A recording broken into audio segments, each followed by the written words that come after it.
Nous parlons du processus de formation du royaume qui amène le croyant à la maturité. Pourquoi le disciple? Pourquoi le salut a-t-il 5 caractéristiques? La maturité en a 7. Et chaque croyant sauvé qui est discipliné doit atteindre les 7 niveaux de maturité dans le royaume.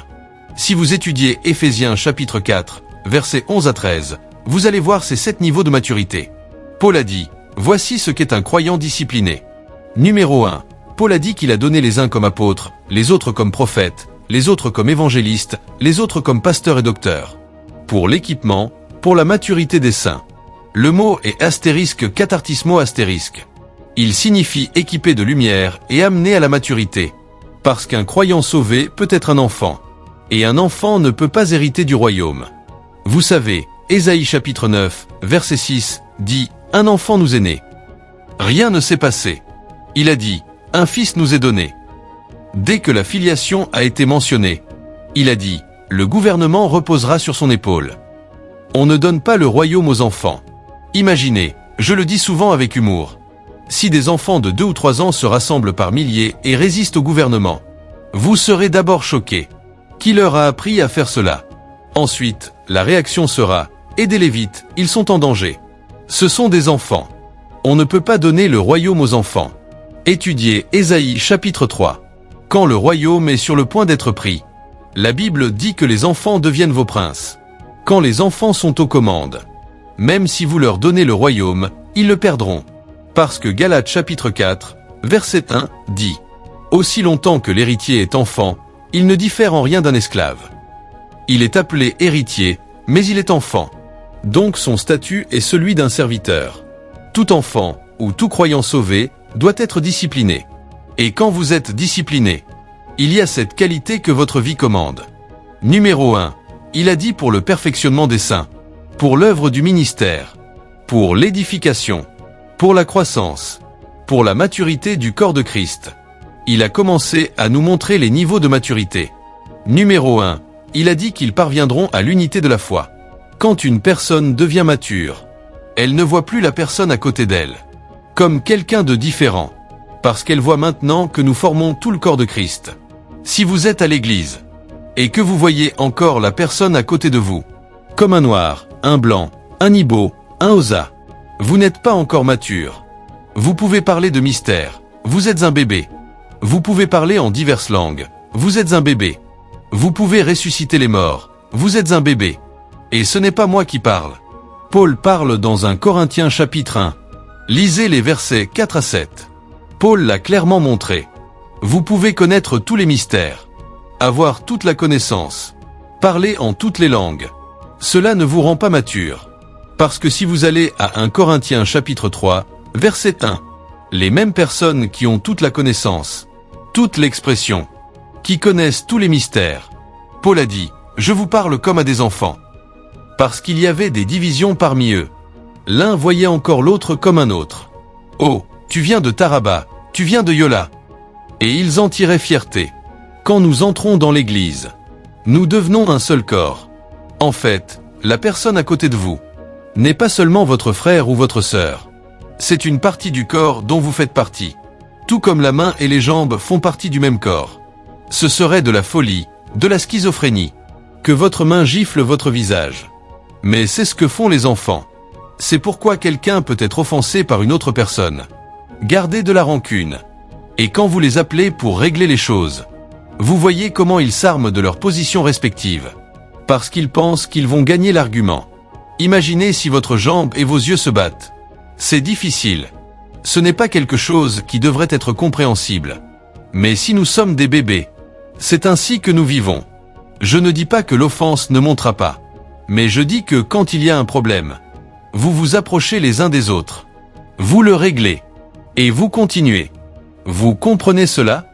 Parce que les dents protègent la langue. Et la langue nettoie les dents. Elles ont besoin l'une de l'autre. C'est une partie d'un seul corps. Paul a dit que la preuve de la maturité est l'unité de la foi. Un seul baptême, un seul Seigneur, une seule vie. Une seule foi, un seul esprit. C'est ce qui nous lie ensemble. Paul a dit que quand nous sommes disciplinés, nous parvenons à la connaissance du Fils de Dieu. Cela veut dire que vous arrivez à un point où vous connaissez Jésus par expérience. Jésus n'est plus pour vous un sujet théologique. Je peux vous enseigner sur la personne de Jésus. En fait, en théologie, nous l'appelons Christologie. Je peux vous enseigner la personne de Jésus, du point de vue théologique. Comme Dieu le Fils, comme Fils de Dieu, comme Fils de l'homme, comme Christ. Je peux vous enseigner Jésus, à partir de ses œuvres accomplies, sa vie pure, sa vie sans péché, son existence miraculeuse, sa mort, son ensevelissement et sa résurrection. Je peux vous enseigner Jésus sous de nombreuses dimensions, depuis son office de Christ, comme roi, comme prêtre. Je peux vous enseigner tout cela. Mais si vous ne le connaissez pas par expérience, vous ne grandirez jamais. C'est pourquoi Jean, parlant dans 1 Jean chapitre 1, verset 1, a dit « Ce qui était dès le commencement, ce que nous avons entendu, ce que nous avons vu de nos yeux, ce que nous avons contemplé, et que nos mains ont touché, concernant la parole de vie, c'est ce que nous vous annonçons. » C'était quelque chose qu'ils avaient entendu, mais un moment est venu où ils l'ont touché eux-mêmes. Paul a dit qu'un croyant mature est celui qui a une expérience avec Jésus. Écoutez, la raison pour laquelle personne ne peut vous offenser, au point de vous faire cesser de servir Dieu, ce n'est pas parce que l'Église prend soin de vous, c'est parce que vous connaissez Jésus, de façon suffisamment profonde, pour ne pas le renier, même quand ils disent « sortez ». Vous savez qu'ils n'ont pas dit « venez » avant que vous ne veniez. C'est celui que vous avez rencontré dans l'esprit, qui vous a dit de venir. Et parce que c'est lui qui a dit « venez », personne ne peut dire « allez-vous-en ».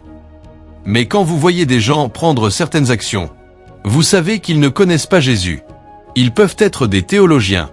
Mais quand vous connaissez Jésus, son caractère se manifeste à travers vous. Numéro 3. La maturité, c'est ce qu'il a dit. Jusqu'à ce que nous soyons tous parvenus à l'état d'homme fait, homme parfait. Donc, l'unité de la foi, la connaissance du Fils de Dieu, un homme parfait. Maintenant, qui est un homme parfait dans ce contexte? Ce n'est pas nécessairement un homme sans péché. La Bible dit que le juste tombe 7 fois et se relève 7 fois. Je crois que la perfection sans péché est possible. Parce que la Bible dit « Soyez saints, comme votre Père céleste est saint ». Il ne dit pas « Grandissez et devenez matures », parce que Dieu est l'ancien des jours. Quand il dit « saint » dans ce contexte, cela signifie « Soyez séparés pour Dieu » et devenez exactement comme Dieu. Donc j'y crois. Mais ce qu'il nous dit ici est un sujet différent. Quand il a dit « jusqu'à l'état d'homme parfait », il fait référence à un état où vous avez de l'autorité sur votre chair. Parce que si vous lisez Jacques chapitre 3, verset 2, la Bible dit que celui qui domine sa langue est un homme parfait. Quand vous êtes à un niveau où vos émotions dictent encore pour vous et à vous, vous êtes immature. J'ai envie de le faire, et vous agissez. C'est un chrétien bébé. Oh, quelqu'un m'a offensé. Alors, qu'est-ce que vous attendiez de moi? Je ne suis qu'humain. Il n'a pas d'autorité sur ses émotions. Vous savez ce que Paul a dit? Paul a dit « Je traite durement mon corps ». 1 Corinthiens chapitre 9, verset 27. Je le réduis en servitude. Quand vous êtes mature, vous pouvez dire à votre émotion « Comporte-toi bien ». Je me sens en colère contre cette personne, mais je ne laisserai pas le soleil se coucher sur ma colère. Je vais t'appeler et faire la paix. Mon orgueil me dit de prendre telle action, mais j'ai le pouvoir de dire à mon orgueil « Tais-toi ». L'humilité est la vertu de l'esprit, et je vais mettre l'orgueil de côté. Je ne dis pas que vous ne ferez pas d'erreur, mais je dis que vous ne serez plus l'esclave de vos sentiments. Vous aurez grandi. Voyez, ce sont des catégorisations de croyants. Ne soyez pas impressionnés par les gens qui parlent en langue très fort. Ne soyez pas impressionnés par les gens qui prophétisent avec charisme. Ne soyez pas impressionnés par les gens qui prêchent avec éloquence. Étudiez le caractère. Vous saurez l'homme à qui Dieu peut confier une grande autorité. Encore une fois, cela ne veut pas dire que vous devenez comme Jésus en rang, parce que les critères continuent. Mais ce qu'il vous dit ici, c'est que vous arrivez à un point où vous vivez selon les principes de Jésus. Les principes. Vous vivez selon ces principes. Aimez vos ennemis. Priez pour eux. Quand vous y arrivez, vous saurez que ce n'est pas la chair qui vous permet de le faire. S'ils vous giflent sur une joue, tendez l'autre. S'ils prennent votre tunique, Donnez aussi votre manteau. S'il vous oblige à faire 1000, faites en 2. Vous dites, Maître, peux-tu répéter cela? Ce que tu dis ici, est-ce pour nous ou pour les anges? Les principes de Christ. Donnez, et l'on vous donnera. Jugez équitablement. Le même jugement avec lequel vous jugez les autres. Vous serez jugés. Vous étudiez la Bible. Et elle en est remplie. C'est un homme qui est parvenu à la plénitude de la stature de Christ. Et ensuite, numéro 5.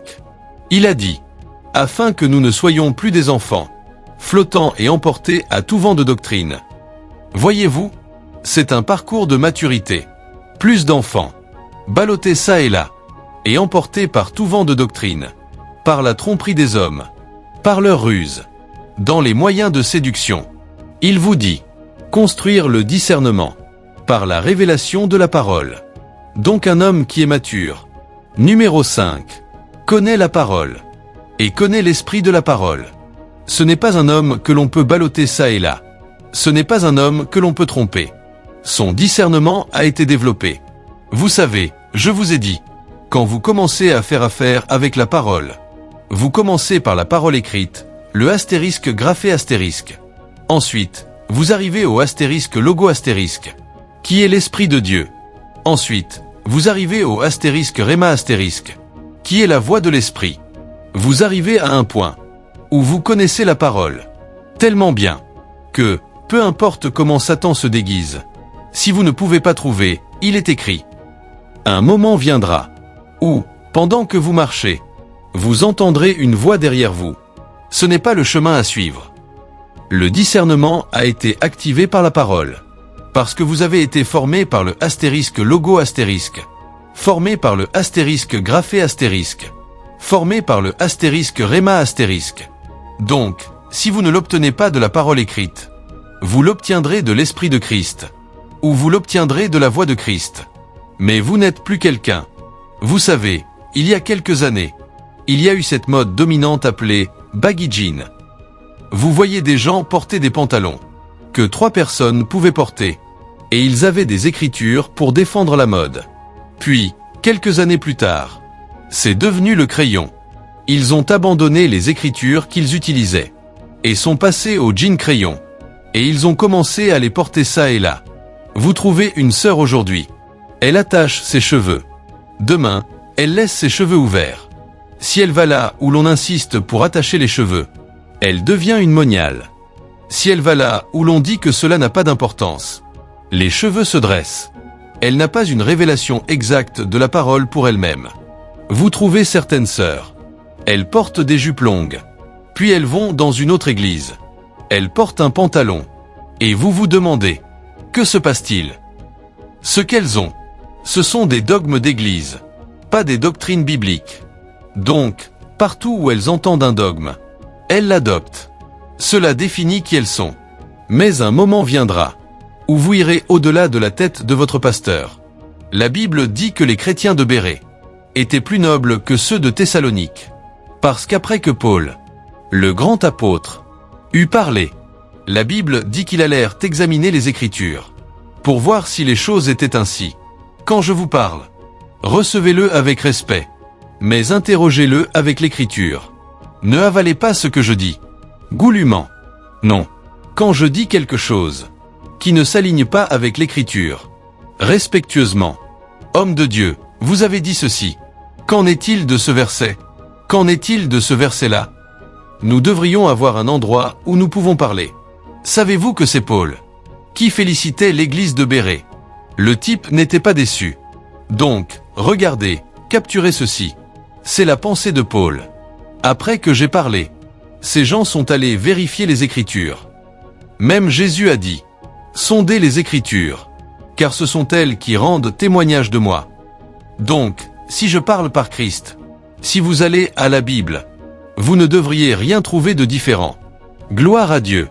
Vous arrivez donc à un point où votre discernement est développé par la parole. C'est la maturité. Ensuite, numéro 6, qui est comme le zénith. C'est l'état de l'amour. Voici ce que la Bible a dit au verset 15. Mais en disant la vérité dans l'amour. Il y a beaucoup de gens qui disent connaître la vérité, mais ils la disent par l'esprit de méchanceté. Donc, vous savez qu'ils peuvent connaître quelque chose. Mais ils ne sont pas matures. Il ne suffit pas de connaître la vérité. La façon dont vous communiquez la vérité montre l'esprit qui vous anime. Parce que quand vous dites la vérité, je sais que la vérité peut instruire. Je sais que la vérité peut reprendre. Mais peu importe comment la vérité reprend et instruit, elle ne brisera pas les gens. Elle les bâtira. Je vous recommande à Dieu et à la parole de sa grâce, qui a la puissance d'édifier, et de vous donner un héritage, avec tous les sanctifiés. Toute vérité qui brise les gens, et les chasse hors de la parole de Dieu, sauf si le Saint-Esprit parle occasionnellement, et apporte le jugement.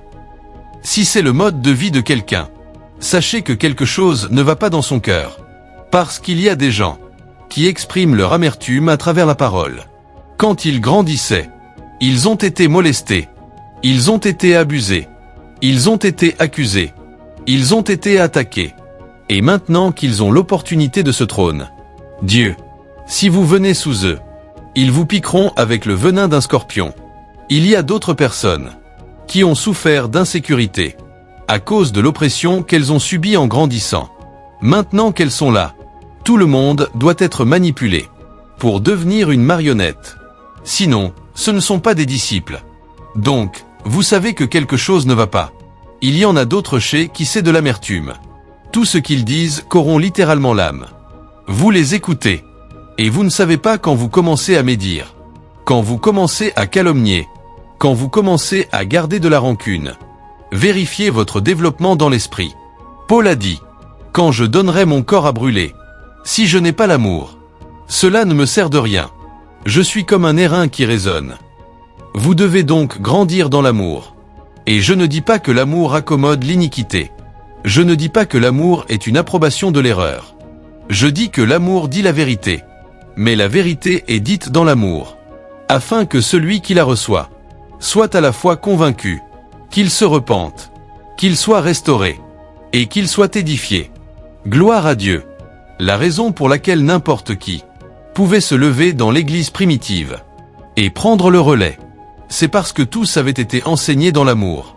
Allez lire Actes chapitre 2, versets 44 à 46. La Bible dit que toute chose était commune. Il dit qu'il n'y avait parmi aucun indigent. C'était donc une église qui coulait d'amour liquide.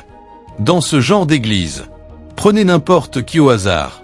Ils peuvent changer leur monde, parce qu'ils ont été développés et formés pour être des témoins. Une église où, dès que la chorale atteint 15 personnes, sait-on de la rancune. Ils disent, nous sommes une équipe d'évangélisation.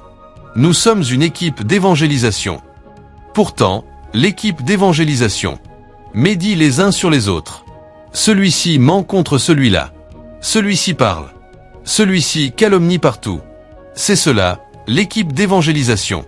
Et quiconque prend le micro fronce immédiatement les sourcils. Il a un fardeau de l'esprit. Il parle comme si le monde allait finir. Dieu t'a envoyé. Si tu ne l'écoutes pas maintenant, tu es en danger. Sait-on? Allez d'abord traiter de l'amour. Sinon votre expression sera légère. Avant la fin du service, les gens oublieront ce que vous avez dit. Parce qu'après que vous ayez fini de parler, c'est le Saint-Esprit qui l'imprime dans le cœur des hommes. Le cœur des hommes est saisi quand le Saint-Esprit ajoute du volume. Et ce qu'il vérifie, c'est le motif. Et le motif sera toujours mauvais. S'il n'y a pas d'amour, combien d'amour y a-t-il dans votre cœur? Vous pensez que c'est juste de se lever et d'aller à la gosse? Allons. L'Amérique attend. Mais ils n'ont pas de feu. Allez-y, vous serez froid comme un bloc de glace. Je ne dis pas que vous ne devez pas être zélé pour le service. C'est pourquoi j'enseigne. Mais je vous dis, n'utilisez pas le temps comme référence. Chaque faiblesse a des qualités. L'une d'elles est l'amour.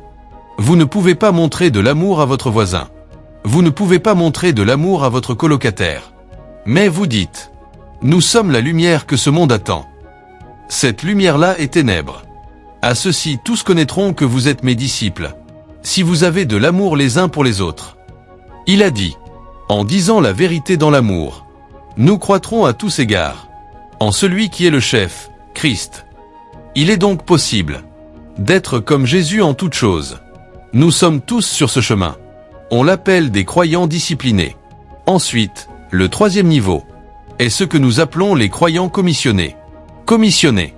À mesure que vous grandissez d'un croyant sauvé et que vous commencez à grandir comme un croyant discipliné à un certain point de votre disciple, Jésus vous commissionne pour devenir un témoin du royaume. C'est ce qu'il a fait dans Actes chapitre 1, verset 8. Vous recevrez une puissance, le Saint-Esprit survenant sur vous, et vous serez mes témoins à Jérusalem, dans toute la Judée, dans la Samarie, et jusqu'aux extrémités de la terre. Vous devez donc arriver à un point où vous êtes commissionné. Et quand je dis commission, je ne dis pas nécessairement dans le ministère à 5 offices. Quand je dis commission, je veux dire que Dieu vous déploie dans un lieu où vous pouvez apporter un témoignage à son royaume. Votre vie commence à avoir des conséquences pour le royaume. Vous devenez un témoin de Jésus-Christ. C'est dans le contexte du témoignage que nous avons le témoignage par la souffrance. C'est dans le contexte du témoignage que nous avons le service de Christ par la souffrance. Maintenant, si un croyant n'est pas encore discipliné, il ne pourra jamais être un témoin. Il faut un niveau de maturité pour être un témoin de Christ, parce qu'il y a différentes façons dont nous témoignons pour Christ. Vous n'êtes donc pas seulement un témoin, mais vous avez différentes couches de témoignage. Vous recevrez une puissance après que le Saint-Esprit sera venu sur vous, et vous serez mes témoins à Jérusalem, en Samarie, en Judée, à Jérusalem, dans toute la Judée et en Samarie, et jusqu'aux extrémités de la terre. À mesure que vous grandissez comme témoin, l'échelle, la portée, commence à augmenter. Mais il y a des catégories dans le témoignage. Maintenant, numéro 1. Les catégories de témoignage sont ce que nous appelons le témoignage par la démonstration de l'amour. Voyez-vous pourquoi vous devez être discipliné et grandir dans l'amour pour être un témoin? Parce qu'il y a un genre de témoignage que seul l'amour peut apporter. Voyez, il y a des gens qui, peu importe à quel point vous prêchez avec éloquence, même si vous ressuscitez les morts, ne seront pas touchés. Le seul témoignage qui peut leur parler, c'est quand ils voient l'amour de Dieu en vous. C'est pourquoi vous devez développer toutes les catégories de témoignages. Regardez ce que la Bible a dit dans Jean chapitre 13, verset 35. C'était Jésus qui parlait. Il a dit, « À ceux-ci tous connaîtront que vous êtes mes disciples. » Comment? Il a dit, « Si vous avez de l'amour les uns pour les autres. » Il y a beaucoup de gens qui pensent que parce qu'ils peuvent imposer les mains aux malades et qu'ils guérissent, leur parole est si privilégiée qu'ils sont là et qu'ils vont bientôt secouer ce monde. Il y en a certains qui, parce qu'ils ont donné 2 ou 3 paroles de connaissance, en fait, quand ils arrivent comme des prophètes mondiaux. Vous devez voir. Le dernier apôtre des derniers temps est apparu. Ce ministère peut humilier quelqu'un. Oh mon Dieu! Voyez, quand vous sentez que vous êtes ce que le monde attend, vous sortez là-bas. Après 10 ans, vous regardez autour de vous. Même la rue où vous êtes situé, vous n'avez pas pu y témoigner. Alors, vous vous humiliez sous la puissante main de Dieu. Une chose que j'ai apprise rapidement dans la vie, c'est que seul Dieu fait les hommes. Seul Dieu élève les hommes. Dans ce royaume, vous qui êtes doués, faites attention à ne pas laisser l'orgueil entrer dans votre cœur. La vie vous humiliera. Vous savez, quand vous n'êtes pas encore sorti, ils pensent « Ah, ces gens ont peur de moi, ils savent. » Quand vous sortez, vous revenez en courant. Au moins, je suis ici depuis un moment. Et j'ai envoyé des gens. Voyez, je reçois régulièrement des appels SOS. SOS, vous savez, Save Our Soul. Ensuite, si tu n'interviens pas maintenant, la honte est sur le point de venir. Nous n'avons pas compromis. Sion est en travail. Sion. Pendant ce temps, c'était des gens qui, quand ils jouent, après 5 minutes commencent déjà à prophétiser. Ils pensent que l'Afrique est petite, que la nation. Ne laissez pas Satan mettre de la pression sur vous pour manifester avant votre temps. Quand il s'agit de témoignage, ce n'est pas une question de temps. C'est la qualité du témoignage. L'avez-vous? Une catégorie de témoignage est le témoignage par la démonstration de puissance. C'est celui que vous aimez. Alors laissez-moi en parler. avant que vous ne pensiez que je suis en train de tuer votre esprit. 1 Corinthiens chapitre 4, verset 20. Car le royaume de Dieu ne consiste pas en paroles.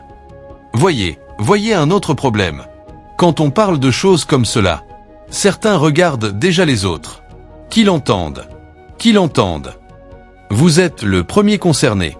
Vous qui êtes si juste à vos propres yeux, que vous pensez que c'est quelqu'un d'autre qui a besoin d'entendre. Si vous n'y prenez pas garde, vous entendrez pour vous-même. Qu'ils l'entendent. Apôtres, maintenant nous avons prié pour que vous disiez cela. Tous ces garçons, nous n'arrêtons pas de leur dire. C'est vous la première personne qui l'entendrez. Que Dieu vous aide à l'entendre maintenant, afin que vous ne l'entendiez pas autrement. Aimez votre prochain comme vous-même. Il a dit, aimez vos ennemis. En agissant ainsi, vous amasserez des charbons de feu sur leur tête. C'est un mystère. Vous témoignez par l'amour. Ensuite, vous témoignez par la puissance.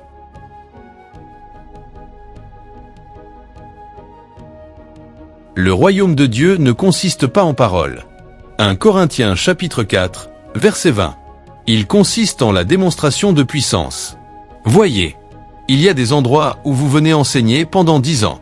Ils demandent comme Pharaon, « Qui est votre Dieu pour que nous le servions ?» Il y en a qui se moquent du message. Ils veulent voir la preuve du message. Vous savez, Moïse est venu vers Pharaon. Après une rencontre, le Dieu des Hébreux. Je peux imaginer la voix avec laquelle il est venu. Le Dieu des Hébreux m'a envoyé. Laisse aller mon peuple, afin qu'il me serve dans le désert. Le Dieu des Hébreux. Qui est ton Dieu pour que je l'adore? Est-ce le seul Dieu? N'as-tu pas entendu que nous avons plusieurs dieux ici? Tu es venu avec un seul Dieu. Moi, j'en ai beaucoup. Et Moïse savait que cette question n'avait qu'une seule interprétation, la puissance. Il a jeté son bâton.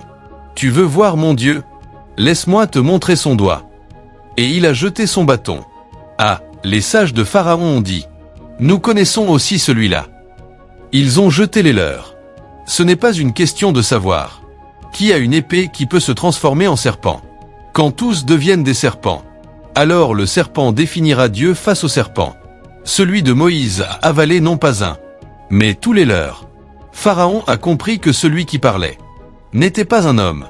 Vous savez, un moment est venu où ces sages qui défiaient Moïse, vous savez ce qu'ils ont dit? Ils ont appelé Pharaon à part et ont dit, « Maître, cette affaire qui se passe ici, c'est le doigt de Dieu. Laisse-le partir. Nous avons vérifié. Celui-ci ne vient pas de l'eau. Celui-ci ne vient pas du désert. Il vient d'un royaume supérieur à tous les autres royaumes. Si vous ne démontrez pas la puissance, vous n'êtes pas un conquérant. Dans peu de jours, vous recevrez le Saint-Esprit et de la puissance, et vous serez mes témoins, à Jérusalem, en Judée, en Samarie, jusqu'aux extrémités de la terre. Si vous n'avez pas de puissance, ne pensez même pas à la terre. L'amour est pour tous les hommes. La puissance est pour les extrémités de la terre. Vous sortez, et vous voyez que quand ils apparaissent, ils se moquent de ce que vous dites. Vous savez ce que Paul a dit? Il a dit, « Lorsque je suis venu auprès de vous. » 1 Corinthiens chapitre 2, verset 1. Ce n'est pas avec une excellence de langage ou de sagesse que je suis allé vous annoncer le témoignage de Dieu. J'étais auprès de vous dans la faiblesse, dans la crainte et dans un grand tremblement. Je n'ai point eu la pensée de savoir autre chose parmi vous que Jésus-Christ et Jésus-Christ crucifié. Ma parole et ma prédication ne reposaient pas sur les discours persuasifs de la sagesse, mais sur une démonstration d'esprit et de puissance, afin que votre foi soit fondée non sur la sagesse des hommes, mais sur la puissance de Dieu. Puissance. Puissance. Vous savez quoi? Étudiez Actes chapitre 28. Quand Paul est sorti du naufrage, la Bible dit qu'ils sont arrivés sur une île. J'ai oublié le nom maintenant. Et les gens les regardaient. Quelle étrange doctrine racontent-ils? Ils sont allés près du feu pour se réchauffer. Et un serpent s'est attaché à la main de Paul. Paul l'a secoué dans le feu.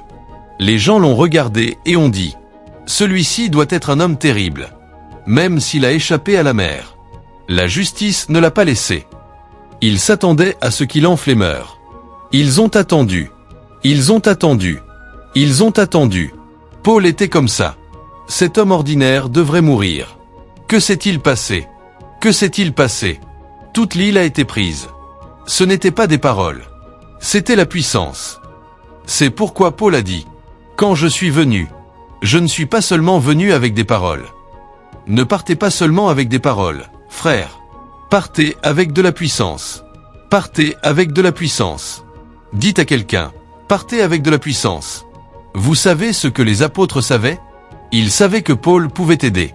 Quand on les a fouettés, la Bible dit qu'ils sont retournés vers leurs compagnons. Actes chapitre 4, verset 31. Et ils ont prié. Ils ont prié une seule prière. Étends ta main, afin que des signes et des prodiges. Ils savaient que les gens attendaient la puissance. Et au verset 33, la Bible dit, avec une grande puissance, les apôtres rendaient témoignage de la résurrection du Seigneur Jésus, et une grande grâce reposait sur eux tous. Il faut de la puissance pour témoigner. Si vous n'avez pas de puissance, vous n'êtes pas commissionné. Vous pouvez être appelé. Cela ne signifie pas que vous l'êtes. Marc chapitre 3, verset 14.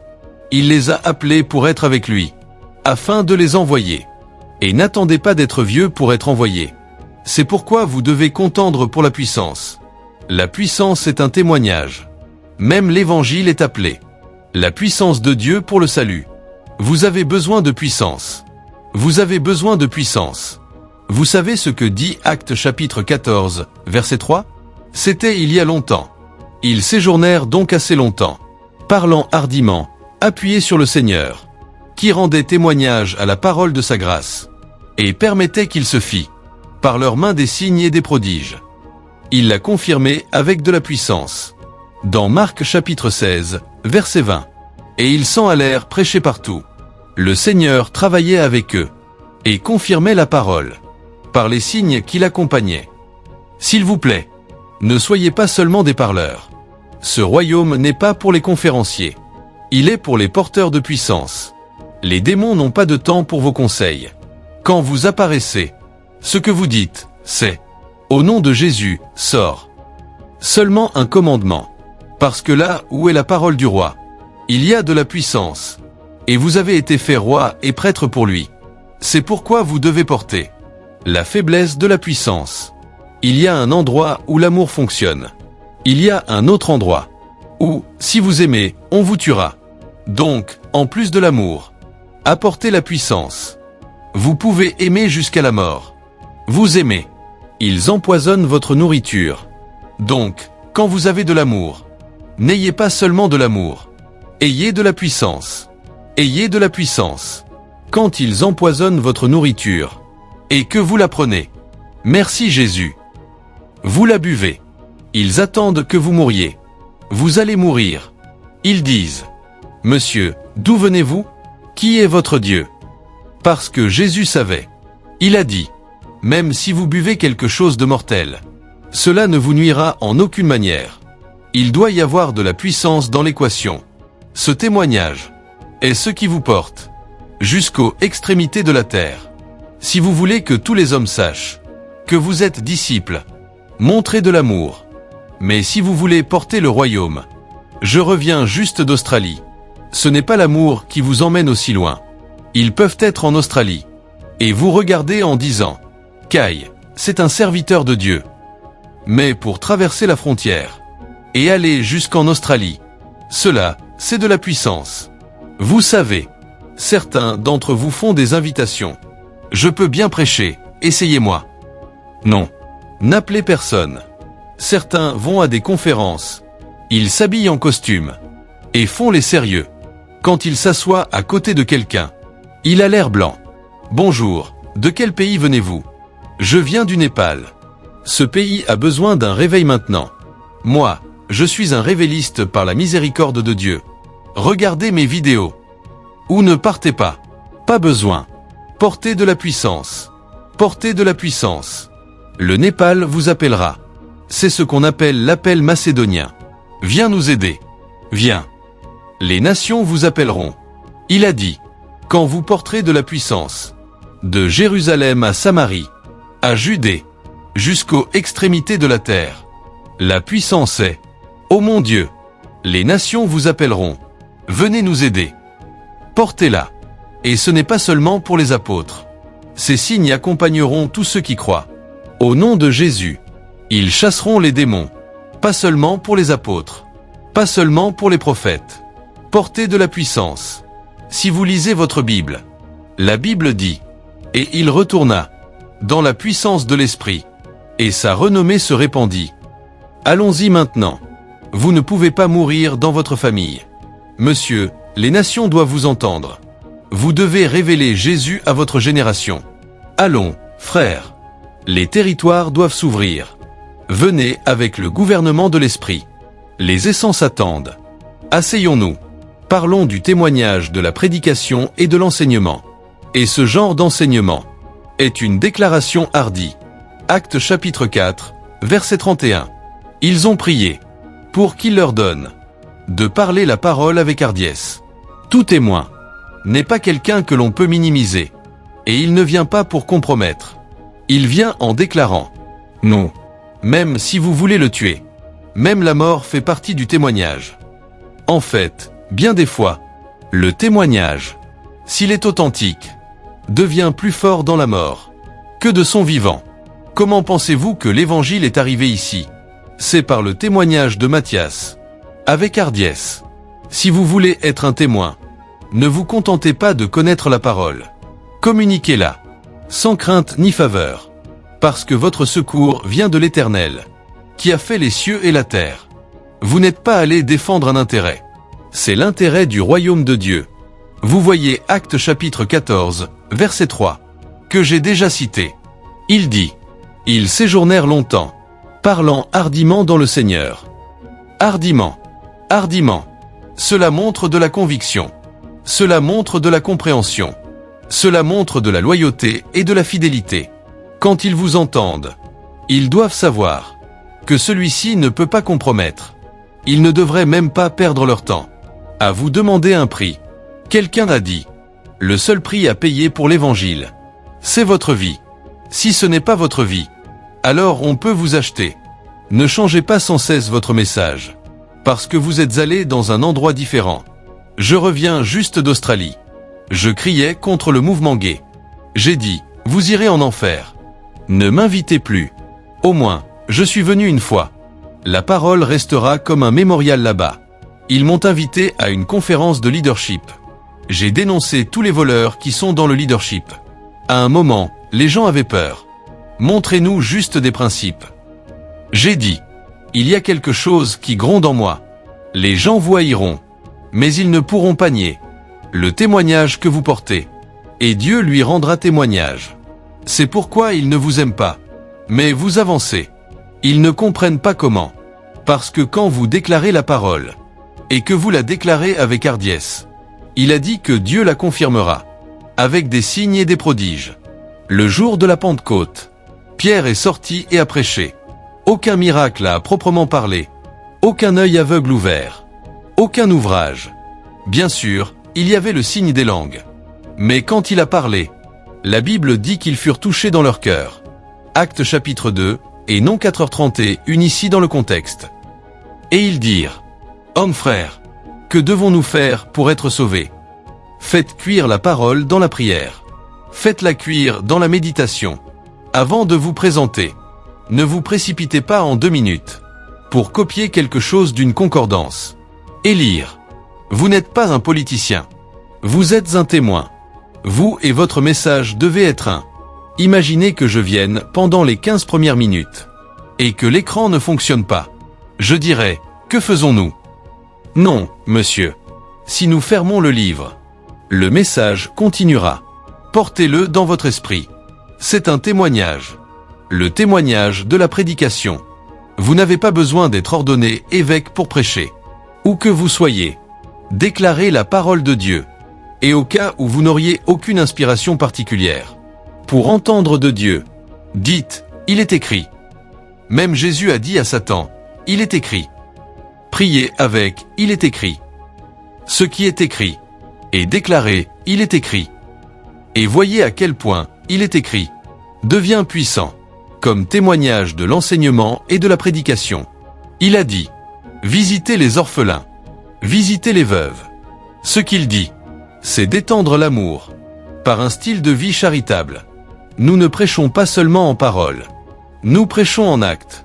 Il a dit que votre lumière luise ainsi devant les hommes, afin qu'ils voient vos bonnes œuvres.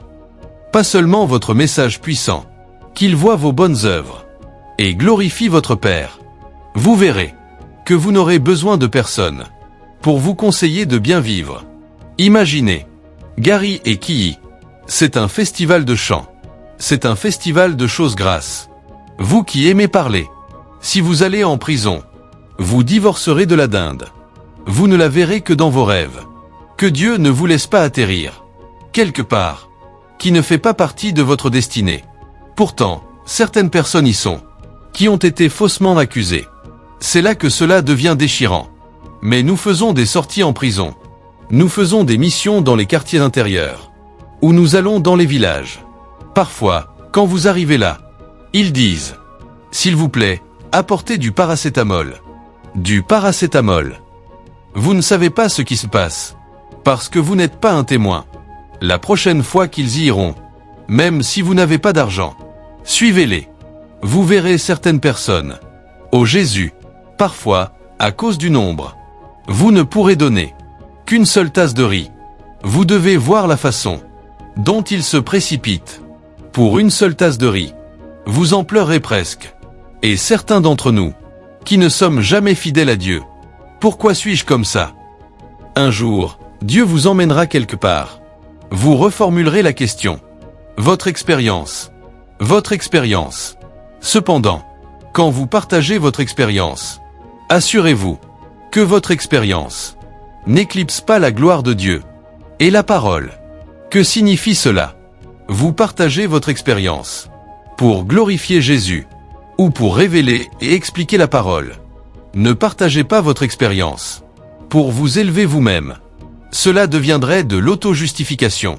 Vous savez, quand la femme atteinte d'une perte de sang a partagé ce témoignage, elle n'a pas dit « Moi, j'étais dans l'esprit, et j'ai discerné qu'à cette heure, il y avait une rencontre, et j'ai fait 12 pas. » Non, non, non. Vous avez commencé un autre message, après qu'elle ait partagé son expérience. Vous savez ce que la ville a dit plus tard? Maintenant nous croyons, parce que nous t'avons vu. Donc l'expérience a conduit les gens, toutes ces rencontres que nous partageons, pour que les gens nous regardent comme « Voyez le rang, voyez le rang, voyez le rang. » Vous avez obscurci Jésus-Christ. Quelqu'un veut. Il prétend essayer de vous montrer que Dieu lui a fait miséricorde. C'est ce qu'il essaie de prétendre. Pierre prêchait depuis un certain temps. Nous ne savons pas combien de temps. Et Anania est entré, a menti et est mort. 3 heures plus tard, Pierre enseignait encore. Saphira est entrée, a menti et est morte. On peut dire, continuez. Très bientôt, nous irons à notre camp. Je vous enseignerai pendant 10 heures. 10 heures. Si vous dormez, réveillez-vous. Nous continuerons d'enseigner. La Bible dit, pendant que les hommes dormaient, l'ennemi est venu et a semé. Quoi? De l'ivraie au milieu du blé. Cela veut dire que Satan sème quand vous dormez. Si Satan peut semer quand vous dormez, même quand vous êtes mort, Dieu peut semer. Donc vous dormirez et vous vous réveillerez. Nous prêcherons. Imprégnez-vous de la parole, afin que tout votre système nerveux reconnaisse la parole de Dieu. Je suis allé imprimer chez certains médecins. Ils ne m'ont pas laissé reposer. Nous sommes en congé d'1 semaine. Nous avons besoin de feu. J'ai dit, je suis occupé. Ils ont dit, non. Allons, apôtres. Nous sommes chauds. Nous avons besoin. Nous avons besoin. J'ai dit, d'accord. Quel jour êtes-vous tous libres? Ils m'ont donné une date. Je suis allé avec mon ami Bio. Apôtre Bio est à Londres maintenant. Nous sommes arrivés le matin. Il ne pouvait pas attendre. Écoutons la parole. J'ai ouvert la Bible vers 9 heures du matin. J'ai dit, allons-y. Quand nous terminions, il était 16 heures. Nous n'avons pas fait de pause. Vous avez 2 mois avant votre manifestation. Mais le temps requis, parce que vous n'avez pas, est maintenant de 8 mois. Vous devez le compresser. Pour compresser 8 mois en 2 mois, vous avez besoin de 4 heures. Dans la nuit, où il n'y a aucune distraction. Cela, ce n'est pas une doctrine. Vous avez entendu la parole. Jusqu'à ce que vous entriez dans l'esprit. Vous êtes brisé. Parfois, quand le message se termine, vous dites « De quoi parlait-il » Vous savez pourquoi? Après un certain point, nous entrerons tous dans notre propre royaume. Le vrai enseignant, le Saint-Esprit, entrera. Il commencera à vous enseigner. À partir de votre réalité.